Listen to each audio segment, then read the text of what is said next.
Assalamu alaikum. I hope you all are fine. Today we are going to solve the Sindh University entry test past paper 2013. We will also discuss related questions that will help you in upcoming tests.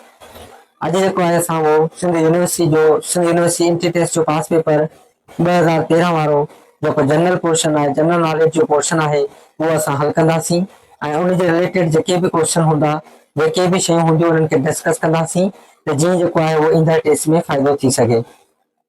सभ खां पहिरियों question आहे त when was Pakistan being the member of UNO. Pakistan जेको आहे उहो UNA जो member कॾहिं थियो? त पाकिस्तान जेको आहे उहो 30 सितंबर 1947 में यूएनए जो मेंबर थियो। यूएनओ जो फुल फॉर्म आहे यूनाइटेड नेशंस ऑर्गेनाइजेशंस ऐं ही जेका ऑर्गेनाइजेशन आहे उहा ठही 24 अक्टूबर 1945 में सान फ्रांसिस्को कैलिफोर्निया में जेको आहे इनजो बुनियाद विधो वियो ऐं हिन जा जेके फाउंडिंग मेंबर हुया उहे 51 हुया। हाणे हिन ऑर्गेनाइजेशन जो जेको मक़सद हुयो या जेके ऑब्जेक्टिव्स हुया उहे हुया to maintain internal peace and security, to develop friendly relations among countries, to promote international cooperation, to protect human rights, to solve international problems. हिन जा जेके आहिनि इहे मेन जेके आहिनि उहे ऑब्जेक्टिव्स हुया ऐं हिन जा जेके करंटली मेंबर आहिनि उहे 193 आहिनि ऐं ॿ जेके आहिनि उहे ऑब्जर्वर स्टेट्स आहिनि। ऑब्जर्वर स्टेट जेके आहे उहा हिकिड़ी फ़लस्तीन ऐं ॿियो वेटिकन सिटी आहे। ऑब्जर्वर स्टेट जो मतिलबु हूंदो आहे कि उहे मुल्क फुल मेंबर त न आहिनि ऑर्गेनाइजेशन जा, पर मीटिंग्स में हिसो वठी सघनि था ऐं हेडक्वार्टर जेको आहे उहो यूएनए जो न्यूयॉर्क में आहे ऐं हिन ऑर्गेनाइजेशन जो जेको बुनियाद विधो वियो हो उहो वर्ल्ड वार 2 खां पोइ विधो वियो हो ऐं वर्ल्ड वार जेका 2 लॻी हुई उहा 1939 खां वठी करे 1945 ताईं लॻी ऐं वर्ल्ड वार 1 जेका हुई उहा 1914 खां वठी करे 1918 ताईं लॻी। ऐं यूएनओ जो जेको मोटो आहे उहो आहे इट्स योर वर्ल्ड ऐं यूएनओ जो जेको वर्ड आहे उहो कॉइन कयो फ्रैंकलिन डिलानो रूज़वेल्ट जेको यूएसए जो प्रेसिडेंट हुयो।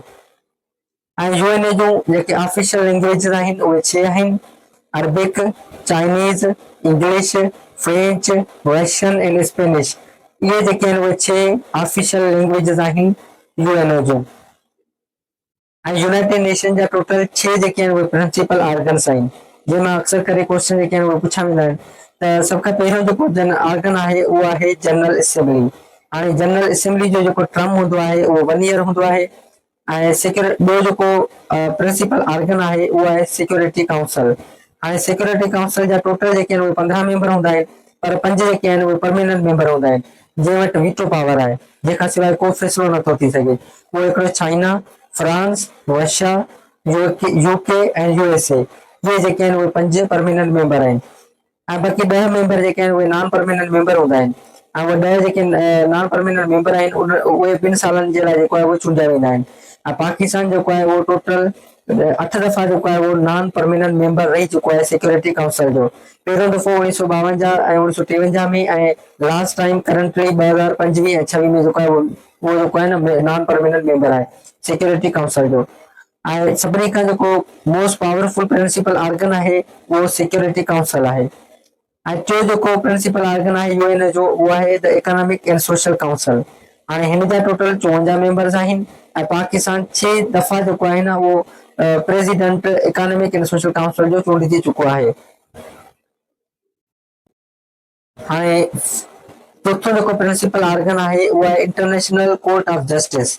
हाणे इंटरनेशनल कोर्ट ऑफ जस्टिस जो हेडक्वार्टर पुछा कयो वेंदो आहे किथे आहे, त उहो द हेग नीदरलैंड में आहे ऐं हिन जो टर्म जेको आहे जज जो टर्म हूंदो आहे उहो 9 साल हूंदो आहे। ऐं उन खां अलावा जेको 5जों प्रिंसिपल ऑर्गन आहे उहो आहे यूनाइटेड नेशन सेक्रेटरीट। हाणे हिन जो जेको हेडक्वार्टर आहे या सेक्रेटरीट आहे उहो न्यूयॉर्क में आहे यूएनए जो ऐं यूएनए जो जेको करंट सेक्रेटरी जनरल आहे उहो 9th नंबर ते एंटोनियो गुतेरस आहे जेको पुर्तगाल सां तालुक़ रखे थो, जेको लिस्बन पुर्तगाल में पैदा थियो हो ऐं ही जेको आहे पुर्तगाल जो पहिरियों जेको आहे उहो प्राइम मिनिस्टर बि रही चुको आहे। जेकॾहिं list of United Nation secretary general जी ॾिसूं त पहिरियों जेको हुयो उहो ट्राई गिवली हुयो जेको नॉर्वे सां तालुक रखंदो हुयो। फर्स्ट जेको आहे उहो सेक्रेटरी जनरल हुयो। ॿिए नंबर ते जेको हुयो उहो डेग हेमरशोल्ड हुयो। ऐं टे नंबर वारो जेको आहे उहो इम्पोर्टेंट हो छाकाणि त उहो एशिया कॉन्टिनेंट सां तालुक रखंदो हो। फर्स्ट एशियन हुयो। ठीकु आहे, जंहिंजो तालुक बर्मा म्यांमार सां हुयो, उहो हुयो यूथेंट। ऐं लास्ट तव्हांखे यादि रखिणो आहे जेको आहे पंहिंजो एंटिनो गोतेरस। हाणे एंटिनो गोतेरस जेको आहे उहो पुर्तगाल सां जेको आहे कंट्री सां तालुक रखे थो, जेको करंट सेक्रेटरी जनरल आहे यूएनए जो। ऐं जेको 2017 खां वठी करे हींअर अञा ताईं जेको आहे उहो प्रेज़ेंट जेको आहे उहो सेक्रेटरी जनरल आहे यूएनए जो। ऐं छहों प्रिंसिपल उन खां अलावा जेकॾहिं पाण डिप्टी सेक्रेटरी जनरल ॾिसूं त उहा जेका आहे उहा अमीना जे मोहम्मद आहे। ऐं लिस्ट जेकॾहिं पाण ॾिसूं secretary general deputy secretary general जी, त पहिरीं जेका हुई उहा जेका हुई उहा लॉइस फ्रेचिट हुई। फ्रेशेट हुई। ऐं उन खां अलावा लास्ट जेका आहे 5 नंबर ते उहा अमीना जे मोहम्मद आहे जंहिंजो तालुक नाइजीरिया सां आहे। ऐं ही तव्हांखे टेस्ट जे हवाले सां यादि रखणा आहिनि। यूएनए जो 6 जेको प्रिंसिपल ऑर्गन आहे उहो ट्रस्टीशिप काउंसिल आहे जंहिंजो हेडक्वार्टर न्यूयॉर्क में आहे। हाणे सेकंड क्वेश्चन हुयो त who was Amir Khusro, poet, historian या sultan of Delhi, all of these. ऐं अमीर खुसरो जेको आहे उहो कंसीडर कबो आहे त शाइर हुयो पश्तो ऐं उर्दू में। ऐं ख़ासि करे जेको आहे उहो पर्शियन में जेका आहिनि शाइरी कई। ऐं फुल नेम ऑफ अमीर खुसरो जेको आहे उहो अब्दुल हसन यामुद्दीन खुसरो आहे। ऐं हीउ जेको आहे 1253 में पटियाली इंडिया में जेको आहे उत्तर प्रदेश में पैदा थियो ऐं वफ़ात कई अक्टूबर 1325 में दिल्ली में इंडिया में। ऐं जेको आहे फर्स्ट म्यूज़िकियन हुयो सब कॉन्टिनेंट में। ऐं हिनखे वॉइस ऑफ इंडिया या पैरट ऑफ इंडिया बि चइबो आहे। ऐं सितार खे हिन जेको आहे उहो इन्वेंटेड कयो। ऐं कवाली जेका 13वीं सदी में हिन इंट्रोड्यूस कराई। ऐं उन खां अलावा अमीर खुसरो जेको आहे उहो रॉयल कोर्ट्स ऑफ एम्पायर्स, मतिलब कि अमीर खुसरो हिकु तमामु घणो तकलीफ़ कंदड़, घणी शाइरी कंदड़ क्लासिकी शाइर हुयो जेको बादशाहनि जे दरबार सां लाॻापियल हुयो। ऐं उन खां अलावा ही फर्स्ट म्यूज़िकियन, पोइट ऐं स्कॉलर हुयो 13वीं सदी में तक़रीबन। ऐं हिनखे जेको आहे उहो फादर ऑफ कवाली बि चइबो आहे। ऐं ही जेको हुयो उहो अलाउद्दीन जेको आहे उहो सूफ़ी बुज़ुर्ग निज़ामुद्दीन औलिया जो जेको आहे उहो मुरीद हुयो या शागिर्द हुयो।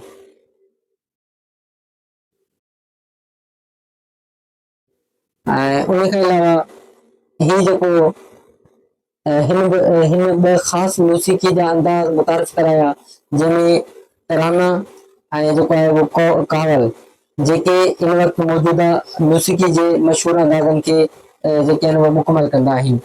ऐं उन खां अलावा अलाउद्दीन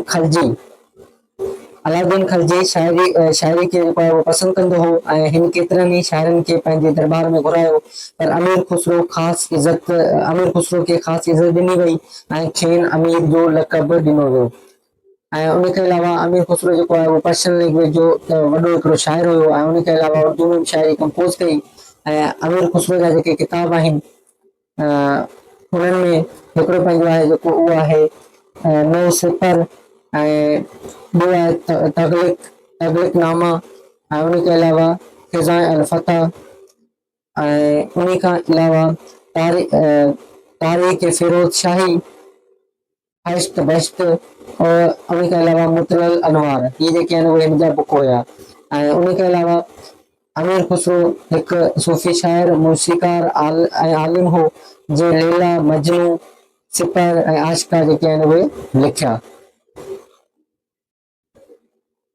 थर्ड क्वेश्चन आहे त national language of Iran is, national language of Iran जेका आहे उहा पर्शियन आहे। कैपिटल सिटी ऑफ ईरान जेको आहे उहो तेहरान आहे। ऐं करेंसी ऑफ ईरान जेका आहे उहा रियाल आहे। ऐं ओल्ड नेम ऑफ ईरान जेको आहे उहो पुछा कयो वेंदो आहे जेको पर्शिया आहे। ऐं उन खां अलावा ईरान जा जेके टोटल प्रोविंसिस 80 आहिनि। ऐं फोर्थ क्वेश्चन आहे national anthem of Pakistan was approved in, त नेशनल एंथम जेको आहे उहो अप्रूव कयो वियो अगस्त 1954 में।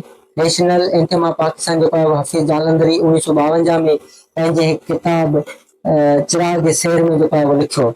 अहमद जी चागला जेको हुयो उहो जेको आहे कंपोज कई धुन तयारु कई नेशनल एंथम आहे पाकिस्तान जी ऐं हिन खे जेको आहे उहो पाकिस्तान जेको आहे 13 अगस्त 1954 में जेको आहे न ऑफिशियली अडॉप्टेड कयो वियो। टोटल 15 लाइन्स आहिनि नेशनल एंथम में ऐं 49 वर्ड्स आहिनि ऐं तक़रीबन 8 सेकेंड जेके आहिनि उहे 80 सेकेंड जेके आहिनि उहे लॻंदा आहिनि ड्यूरेशन आहे हिन जी ऐं जंहिंमें 1 मिनट या 20 सेकेंड लॻनि था टोटल। ऐं रिटन जेको लिखियलु आहे उहो पर्शियन लैंग्वेज में लिखियलु आहे ऐं हिकिड़ो ई उर्दू जो वर्ड जेको आहे उहो यूज़ थियो आहे तराने में उहो आहे का जो वर्ड आहे ऐं पाकिस्तान जो वर्ड बि हिकु ई दफ़ा यूज़ थियो आहे नेशनल एंथम में ऐं फर्स्ट टाइम जेको आहे उहो प्ले थियो हुयो 14 अगस्त 1947 में। पंजो क्वेश्चन आहे the capital of Jordan is त जॉर्डन जो कैपिटल अमान आहे ऐं करेंसी जेका आहे उहा दिनार आहे ऐं पेट्रा जेको आर्कियोलॉजिकल हिकिड़ी साइट आहे जेका 7 वंडर्स में अचे थी जेका जॉर्डन में आहे। सिक्स क्वेश्चन आहे which of the following is the member of G8 group of 8 जो जेको आहे हेठनि में कहिड़ो मेंबर आहे। स्विट्जरलैंड चाइना ऑस्ट्रेलिया नन ऑफ दीस त हिननि मां को बि जेको आहे उहो मेंबर न आहे। G8 जेको हिनखे ग्रुप ऑफ 8 बि चयो वञे थो ऐं हीअ हिकु जेको आहे उहो सनती मैशतनि जो हिकु अहम जेको आहे उहो फोरम हो ऐं हिन जा जेके मेंबर आहिनि Canada France Germany Italy Japan Russia United kingdom and United status आहे। ऐं रशिया खे जेको आहे 2014 में सस्पेंड कयो वियो छाकाणि त हिन जेको आहे उहो क्रीमिया इलाइक़े ते जेको आहे उहो जेको आहे यूक्रेन जो हुन ते कब्ज़ो कयो हो तंहिं करे हिन खे जेको आहे उहो रिमूव कयो वियो। रशिया जेको आहे उहो जवाबु ॾियणु आयो त हू पंहिंजे जेका माण्हुनि जी रशियन पीपल जो जेको आहे प्रोटेक्ट जे करे जेको आहे उहो एक्ट कयो आहे पर तमामु घणनि कंट्रीज़ जेको आहे उहो हिन ते एतिराज़ कयो तंहिं करे हुनखे मुअतल कयो वियो ऐं करंटली जेके आहिनि उहे टोटल 7 मेंबर्स आहिनि ऐं तंहिंखे जंहिं करे हिनखे जेको आहे G7 ग्रुप चयो वेंदो आहे। सेवन क्वेश्चन आहे Christopher Columbus was British navigator who without knowing it first discovered America त क्रिस्टोफर कोलंबस जेको हुयो छा हुयो जंहिं पहिरियों जेको आहे सो अमेरिका खे जेको आहे डिस्कवर कयो त उहो इटलियन हुयो इटली सां जेको आहे उहो तालुक रखंदो हुयो हिन जेको आहे उहो अमेरिका खे जेको आहे 1492 में जेको आहे उहो डिस्कवर कयो ऐं हीउ जेको आहे उहो जेको आहे उहो जिनेवा जेको आहे इटली में जेको आहे पैदा थियो जिनेवा इटली में जेको आहे उहो पैदा थियो। अठों क्वेश्चन जेको आहे उहो आहे the currency of Indonesia is Indonesia जी जेका करेंसी उहा रुपया आहे ऐं इंडोनेशिया जो कैपिटल जकार्ता आहे ऐं इंडोनेशिया खे जेको आहे उहो लैंड ऑफ 1000 आइलैंड बि चइबो आहे ऐं गुरु में तमामु घणा जेके आइलैंड्स हूंदा आहिनि तंहिं करे हिनखे आर्कियोपेलाजिक कंट्री बि चइबो आहे ऐं इंडोनेशिया जेको आहे उहो साउथ ईस्ट एशिया जो हिकिड़ो हाईएस्ट मुस्लिम पॉपुलेशन वारो कंट्री आहे जेको आहे लार्जेस्ट मुस्लिम कंट्री आहे बाय पॉपुलेशन उहो इंडोनेशिया आहे। क्वेश्चन नंबर 9 आहे त 22 फरवरी जेको आहे उहो आहे ॾींहुं कंहिंजो आहे त उहो वर्ल्ड स्काउट डे मल्हायो वेंदो आहे ऐं कुझु अहम ॾींहं आहिनि जेके तव्हांखे यादि रखणा पवंदा। सभ खां पहिरियों आहे चिल्ड्रन डे 20 नवंबर ते मल्हायो वेंदो आहे वर्ल्ड हेल्थ डे 7 अप्रैल ते मल्हायो वेंदो आहे एजुकेशन डे जेको आहे उहो 24 फरवरी ते मल्हायो वेंदो आहे इंटरनेशनल टी डे जेको आहे उहो 21 मई ते मल्हायो वेंदो आहे वर्ल्ड पीस डे 21 सितंबर ते मल्हायो वेंदो आहे अर्थ डे जेको आहे उहो 22 अप्रैल ते मल्हायो वेंदो आहे ऐं वर्ल्ड कैंसर डे जेको आहे उहो 4 फरवरी ते मल्हायो वेंदो आहे ऐं वर्ल्ड एड्स डे जेको आहे उहो 1 दिसंबर ते मल्हायो वेंदो आहे ऐं वर्ल्ड इन्वायरमेंट डे जेको आहे उहो 5 जून ते मल्हायो वेंदो आहे ऐं वर्ल्ड ट्यूबरक्लोसिस टीबी डे जेको आहे उहो 24 मार्च ते मल्हायो वेंदो आहे ऐं वर्ल्ड वाटर डे जेको आहे उहो 22 मार्च ते जेको आहे हर साल मल्हायो वेंदो आहे ऐं लेबर डे जेको आहे उहो 1 मई ते ऑब्जर्व जेको आहे मल्हायो वेंदो आहे ऐं वर्ल्ड हेपाटाइटिस डे जेको आहे उहो 28 जुलाई ते जेको आहे उहो मल्हायो वेंदो आहे ऐं ह्यूमन राइट्स डे जेको आहे उहो 9 दिसंबर ते मल्हायो वेंदो आहे। नओं क्वेश्चन आहे त Kemal Ataturk was the first president of त कमाल मुस्तफ़ा अतातुर्क जेको आहे उहो पहिरियों तुर्की जो सदर हुयो ऐं मुस्तफ़ा कमाल अतातुर्क जेको आहे उहो फाउंडर आहे मॉडर्न तुर्की जो ऐं तुर्की जेका आहे उहा रिपब्लिक थी 29 अक्टूबर 1923 में ऐं इनकरा जेको आहे उहो कैपिटल आहे तुर्की जो ऐं इस्तांबुल जंहिंजो पुराणो नालो जेको आहे उहो कॉन्स्टेंटिनोपल जेको हुयो इहो हिकिड़ो वॾो लार्जेस्ट सिटी बि आहे ऐं उनखे अलावा लीरा जेका आहे उहा तुर्की जी करेंसी आहे ऐं तुर्की जो 2022 में नालो चेंज करे तुर्कीअ जेको आहे उहो रखियो वियो। 11 सवाल आहे the largest barrage of Pakistan is त पाकिस्तान जो लार्जेस्ट बिराज जेको आहे उहो सखर बिराज आहे ऐं सखर बिराज जो ॿियो नालो लोयर बिराज बि आहे जेको 1932 में थियो ओल्डेस्ट बिराज भी ही आहे पाकिस्तान जो। ऐं सखर बिराज जेको आहे उहो इंडस रिवर ते आहे। ऐं इंडस रिवर ते तक़रीबन जेके आहिनि उहे 6 रिवर्स जेके आहिनि उहे बिराजिस आहिनि, जंहिंमें बुडो बिराज जेको सिंध में आहे, सखर बिराज जेको सिंध में आहे, जेके रिवर इंडस ते आहिनि। ॿियो कोटड़ी बिराज जंहिंजो नालो गुलाम मोहम्मद बिराज आहे उहो सिंध में आहे। ऐं उनखे अलावा तुलसा बिराज, चश्मा बिराज ऐं जना बिराज ही पंजाब में आहिनि, जेके इंडस रिवर्स ते आहिनि। 12 सवाल आहे, how many times has Pakistan won the hockey world cup? Pakistan जेको आहे उहो 4 दफ़ा हॉकी वर्ल्ड कप खटियो आहे। 1971 में, 78 में, 1982 में ऐं 1994 में। पहिरियों दफ़ो पाकिस्तान 1971 में जेको आहे उहो खटियो ऐं लास्ट टाइम 1994 में जेको आहे उहो खटियो। 13 सवाल आहे, the Khyber pass connect Pakistan with. Khyber pass जेको आहे उहो पाकिस्तान खे कनेक्ट करे थो अफगानिस्तान सां। ऐं खैबर पास जेको आहे उहो लोकेटेड आहे हिंदुकश रेंज में। ऐं खैबर पास जेको आहे उहो कनेक्ट करे थो पिशावर खे काबुल सां। ऐं लेंथ जेका आहे खैबर पास जी 52 किलोमीटर आहे। 14 सवाल आहे, what is the number of इशरा मुबशरा? त इशरा मुबशरा जेके आहिनि उहे 10 साबिय आहिनि, जेके हज़रत मोहम्मद सल्लल्लाहु अलैहि वसल्लम जारे हूंदे ई जन्नत जी ख़ुशख़बरी जेका उहा ॾिनी हुई। उन्हनि में हज़रत अबू बकर रज़ियल्लाहु तआला अन्हु, हज़रत उमर रज़ियल्लाहु तआला अन्हु, हज़रत उस्मान रज़ियल्लाहु तआला अन्हु, हज़रत अली रज़ियल्लाहु तआला अन्हु, हज़रत जुबैर इब्न अवाम रज़ियल्लाहु तआला अन्हु, हज़रत तल्हा रज़ियल्लाहु तआला अन्हु, हज़रत अब्दुल रहमान बिन औफ रज़ियल्लाहु तआला अन्हु, हज़रत अबू उबैदा बिन अल जर्राह रज़ियल्लाहु तआला अन्हु, हज़रत साद बिन अबी वक़ास रज़ियल्लाहु तआला अन्हु ऐं हज़रत सैद बिन ज़ैद रज़ियल्लाहु तआला अन्हु। इहे जेके आहिनि उहे 10 साबी इशरा मुबशरा में अचनि था। 15 सवाल आहे, निमाज़ is the word of this language? निमाज़ जेको आहे उहो पर्शियन लैंग्वेज जो वर्ड आहे। ऐं निमाज़ खे अरबी में जेको आहे उहो सलात चइबो आहे। ऐं निमाज़ क़ुरान में जेको आहे 700 दफ़ा जेको आहे उहो हुकुम ॾिनो वियो आहे, निमाज़ जो ज़िक्र थियल आहे। ऐं टोटल जेके ऑब्लिगेटरी प्रेयर्स आहिनि उहे 5 आहिनि। ऐं निमाज़ जेका आहे उहा कंपलसरी थी 10 नबवी ते। 5 वक़्त जूं निमाज़ूं मेराज जे वाक़े दौरान फ़र्ज़ कयूं वियूं। उहो वाक़ियो 27 रजब नबी करीम सल्लल्लाहु अलैहि वसल्लम जी 10हीं नबवी साल में पेश आयो। शुरू में जेके आहिनि उहे टोटल 50 निमाज़ूं हुयूं ऐं उन खां पोइ जेके आहिनि उहे 5 निमाज़ूं फ़र्ज़ कयूं वयूं, जंहिंजो सवाब जेको आहे उहो 50 निमाज़नि जे बराबरि आहे। 16 सवाल आहे, how many days and nights did हज़रत मोहम्मद सल्लल्लाहु अलैहि वसल्लम स्टे इन गारे सौर? घणा ॾींहं रातियूं हज़रत मोहम्मद सल्लल्लाहु अलैहि वसल्लम जेको आहे उहो गारे सौर में रहियो? तो 3 ॾींहं 3 रातियूं। गारे सौर इज मेंशन इन सूरह अल तौबा। सूरह अल तौबा में गारे सौर जेका आहे उहो मेंशन आहे। ऐं हिन खे आल्सो कॉल्ड गारे थॉर या सौर चऊं पाण, इंग्लिश में ईअं लिखिबो आहे। ऐं हीअ जेका आहे उहा प्लेस हुई जिते हज़रत मोहम्मद सल्लल्लाहु अलैहि वसल्लम पंहिंजे साथी हज़रत अबू बकर सां गॾु जेके आहिनि उहे कुरैशियूं जेके पार्टियूं हुयूं जिन इन्हनि खे ॻोल्हियो पिए, त उन खां जेको आहे इहे हिते पनाह वठी जेको आहे उहे रहिया हुया 3 ॾींहं 3 रातियूं। ऐं 17 सवाल आहे, इन विच अज़ान ऐं निमाज़ देयर इज वास्ट गैप? बाबा निमाज़ ऐं अज़ान में जेको आहे हिकिड़ो गैप आहे, अज़ान ॾियण खां पोइ हिकिड़ो गैप आहे निमाज़ में, त उहा कहिड़ी निमाज़ आहे? त उहा आहे फजर। रीज़न इहो आहे त फजर जेको आहे उहा अज़ान ईंदी आहे, उन खां पोइ सिज उभरण ताईं जेको आहे उहो माण्हू जेको आहे उहो पढ़ी सघे थो। त फजर जेका आहे उहा पीरियड इट्स डाउन सुबुह जो पढ़बी आहे, ज़रूर जेका मिड डे जो पढ़बी आहे, असर जेका आफ्टरनून खां पोइ पढ़बी आहे, ऐं मगरिब जेका उहा सनसेट ते पढ़बी आहे, इशा जेका राति जो पढ़बी आहे। ऐं टोटल जेके फ़र्ज़ आहिनि उहे 13 आहिनि निमाज़नि में, प्रेयर्स में।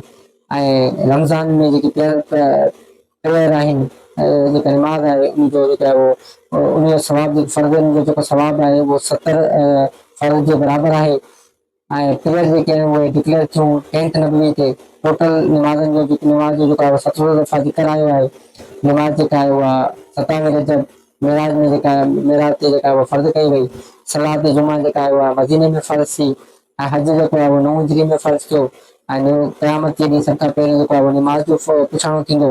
ऐं उनखे अलावा फर्स्ट जुमा पीरियड जेका आहे उहा होली प्रोफेट सल्लल्लाहु अलैहि वसल्लम जेको आहे उहो अफ़र कई, उहा अदा कई, उहो जेको आहे हिजरी में थी। ऐं हज़रत उस्मान रज़ियल्लाहु तआला अन्हु जेको आहे उहो जुमे में ॿी अज़ान जेका ॾिबी आहे उहा ईद कई। ऐं एबोलेशन या वुज़ू जेको आहे उहो 5 हिजरी में फ़र्ज़ थियो। ऐं जंहिंमें वुज़ू में जेके आहिनि उहे 4 फ़र्ज़ आहिनि। ऐं वुज़ू जो, गुसल जो ऐं तयम्मुम जो जेको ज़िक्र आहे उहो सूरह अल माइदा में आहे। हाणो सवाल आहे हज़रत मोहम्मद सल्लल्लाहु अलैहि वसल्लम अदर में हज़रत मोहम्मद सल्लल्लाहु अलैहि वसल्लम जो ॿियो नालो छा हो? उहो हुयो अहमद। नालो मोहम्मद जेको आहे उहो क़ुरान में 4 दफ़ा आयो आहे, सूरह आल इमरान में, सूरह अल अज़ाब में, सूरह मोहम्मद में, सूरह फातिह में। ऐं नेम अहमद जेको आहे उहो क़ुरान में 1 दफ़ा आयो आहे, सूरह अल साफ़ में। ऐं नेम अहमद जेको आहे उहो हज़रत आमना रज़ियल्लाहु ताला अन्हा रखियो, ऐं मां जेका आहे हज़रत आमना रज़ियल्लाहु ताला अन्हा उन रखियो, ऐं मोहम्मद जेको आहे उहो नालो हज़रत अब्दुल मुतलिब जेको आहे उन रखियो। How many fastest were taken the nation of हज़रत मूसा अलैहि सलाम? हज़रत मूसा जी कौम जेका आहे उहा घणा रोज़ा रखंदी हुई? त उहे 40 रोज़ा रखंदा हुया। ऐं हज़रत मूसा जेको आहे उहो क़ुरान शरीफ़ में सभ खां वधीक जे नबी जो ज़िक्र आहे उहो हज़रत मूसा आहे। 136 दफ़ा जेको आहे क़ुरान शरीफ़ में इन जो ज़िक्र आहे। ऐं हज़रत मूसा जेको आहे उहो हज़रत मोहम्मद सल्लल्लाहु अलैहि वसल्लम सां जेको आहे 6 आसमान ते मिलियो। ऐं बीबी सफ़ूरा जेका आहे उहा हज़रत मूसा सल्लल्लाहु अलैहि वसल्लम जी हज़रत मूसा अलैहि सलाम जी जेका आहे उहा वाइफ हुई, जेका डॉक्टर हुई हज़रत शुएब अलैहिस्सलाम जी। ऐं हज़रत मूसा जेको आहे उनखे कलीमुल्लाह बि चइबो आहे, स्पीकर ऑफ अल्लाह बि चइबो आहे। ऐं उन खां अलावा मूसे रबीनु बि हिनखे जेको आहे उहो चइबो आहे मूसा अलैहिस्सलाम। लास्ट क्वेश्चन जेको 20 क्वेश्चन आहे, विच इज द सिमाले सूरा? क़ुरान शरीफ़ में जेका आहे उहा सिमाले सूरा कहिड़ी आहे? त उहा सूरह कौसर आहे। ऐं सेकेंड शार्टेस्ट सूरा जेका आहे उहा सूरह असर आहे। ऐं बकरा सूरह जेका आहे उहा लॉन्गेस्ट सूरह आहे होली क़ुरान में। ऐं सूरह आल इमरान जेका आहे उहा सेकेंड लॉन्गेस्ट सूरह आहे क़ुरान में। ऐं टोटल जेके सूराज़ आहिनि क़ुरान में उहे 114 आहिनि, 86 मकी आहिनि ऐं 28 मदनी सूरतूं आहिनि। इंशाल्लाह इन खां पोइ अॻिते जेके आहिनि उहे असां पेपर हिकु हिकु करे सभई हल कंदासीं।